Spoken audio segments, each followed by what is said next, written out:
तर सावंतवाडी नगर परिषद निवडणुकीच्या रिंगणामध्ये खेम सावंत राजे घराण्यातील श्रद्धा सावंत भोसले निवडणुकीच्या रिंगणात उतरलेले आहेत।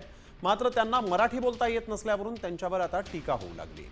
यावरून नितेश राणेंनी विरोधकांना इशारा दिलाय। महिलांचा अपमान सहन करून घेणार नाही असं राणेंनी म्हटलंय। तर केसरकरांनीही राणेंवर पलटवार केलाय। आज आम्ही सर्वांनी बीजेपीचा अर्ज दाखल केला आहे। आम्हाला आशा आहे की सावंतवाडीचे लोक आम्हाला आशीर्वाद देतील आणि सपोर्ट करतील। आम्हाला सावंतवाडीला सुंदर आणि विकसित करायचं आहे आणि त्याच्यासाठी आमची सगळं आम्हाला एक टाइम संधी भेटली तर आम्ही ते करून दाखवेल। आमचं जे स्वप्न आहे की सावंतवाडीला पूर्ण एकदा सुंदर वाडी करायचं आहे। आपल्या सावंतवाडी मध्ये आल्यानंतर लग्न त्यांचं झाल्यानंतर आज कोणी त्यांना बघून सांगणार नाही की त्या सावंतवाडीकरांच्या नाही आहेत। त्यांनी जी आपली संस्कृती स्वीकारलेली आहे, भाषा शिकण्याचा प्रयत्न करतायत, ह्याचं खरं म्हटलं तर कौतुक करायला पाहिजे।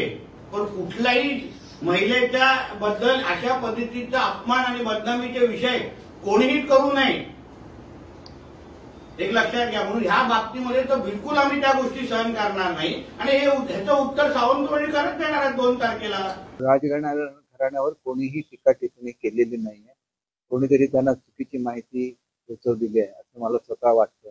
एकच गोष्ट अशी आहे की त्यांना मराठी किंवा कोकणी बोलता येत नाही, एवढाच एकदा उल्लेख, हा उद्धरचा उल्लेख हा संजू परब यांच्या बोलण्यातून आलेला होता।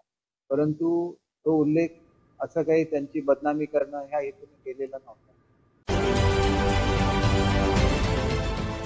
देश विदेशातील प्रत्येक घडामोडींचे लाईव्ह अपडेट मिळवण्यासाठी आता साम टीव्हीच्या सर्व सोशल मीडिया प्लॅटफॉर्मला लाईक, फॉलो आणि सबस्क्राईब करा। तसंच सर्व नोटिफिकेशनसाठी बेल आयकॉन प्रेस करायला विसरू नका।